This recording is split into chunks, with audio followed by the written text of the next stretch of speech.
We are doing my hair care routine for someone who is struggling to bring back a little bit of wave, a little bit of movement. Since I've cut my hair, my curls and waves have come back definitely more, but there's still some damage there, especially from all the heat styling, all the hair dyeing. My stylist toned my hair and you can already see it fading and washing away in this video. Underneath that toner, I have like reddish brown hair because I went through a period of time where I was box dyeing the heck out of it. So let's head to the bathroom and I can show you what I do. So first things first is I'm using the unbrush. I'm trying it out for the first time and I actually really love it because you could use it on wet and dry hair. Typically I just use the wet brush, but this time I use this and it is painless. I detangled my hair prior to the shower just because I feel like it helps kind of eliminate having extra hair fall down the drain. That is my #1 pet peeve. I hate having to clean any hair in the drain.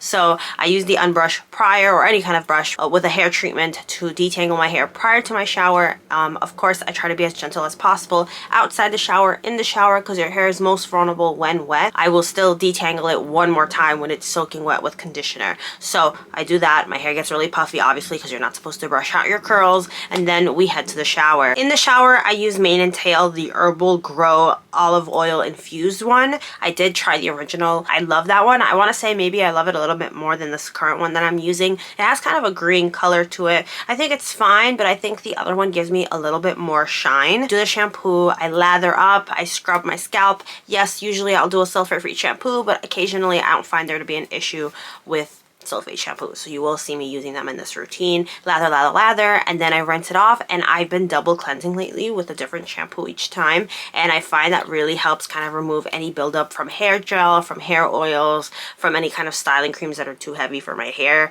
I will use this method of kind of stripping everything and giving a nice clean base. So for the second time around I used a different shampoo. This is the Bond Builder from L'Oreal. It's just using up what I have in my collection currently, as opposed to throwing it away and then buying and buying and buying more things. So after I'm finally done with that, this is the important part. I make sure to squeeze out all the excess water because I don't want to dilute what's coming next, which, you guessed it, is conditioner or a hair mask. In this case I'm using the matching conditioner of the shampoo for this brand, simply because I'm trying to use it up. These are very big bottles. They're $7.99 each, so they are affordable, but I want to get this over with so that I can continue to try new shampoos and conditioners. So I put that conditioner from the middle of my strands all the way to the end. If I'm feeling like my ends are really dry, I will put a more deepening moisturizing one on the tips, which is usually the Eva NYC therapy mask.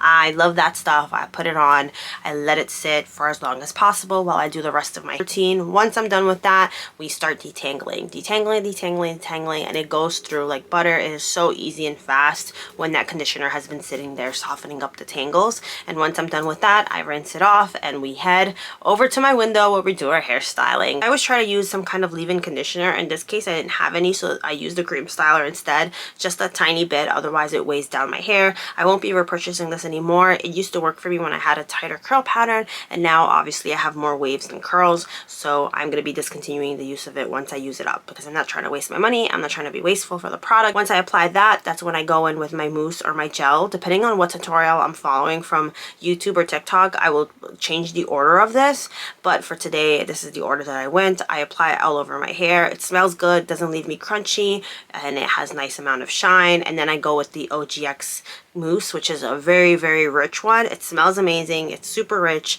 super good hold and definition typically. And I scrunched that all over my hair, trying to make sure I didn't miss any spots. Here's what my hair is looking like. Now I should have diffused. I find that with this haircut in particular, diffusing gives me the best results. But for today, surprise, here I am. It's there. There's some waves, there's some curls, but it always looks better when I take the time to diffuse my hair, and I suck at that. I'm so impatient. I feel like it takes forever for my hair to diffuse. I don't really have a really good one. I have one from Revlon. Don't know, like this is just not it today because I air dried it. I didn't have time to do it. I had to go to work, had to do this whole thing. So I want to continue to do these hair routines, test it out. We can figure this out together because I've been kind of in a slump with my hair. Basically, it was really long and it wasn't curling properly. Obviously, I had to cut the dead weight. But then when I went to get my hair cut, if you followed me on TikTok, you already heard the story. I went to get my hair cut with who I thought was my normal stylist. I got them confused. I feel so bad.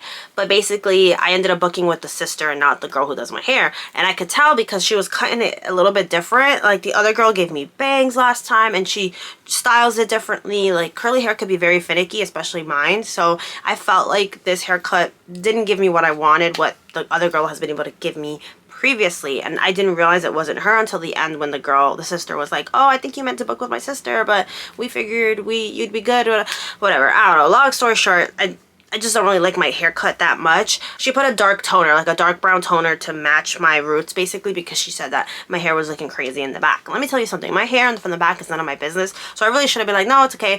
So it ended up being like almost $300 for toner that is already running out of my head anyway. Back when I was using color treated shampoo, now I switched over to sulfate. Oh, whatever, I don't care if it fades or strips or whatever, because I kind of like the reddish tones. And I know I had a couple of lines of demarcation, like where you can see where the red is and where my natural hair color is starting. I didn't really care. Why? Because it's in the back of my head.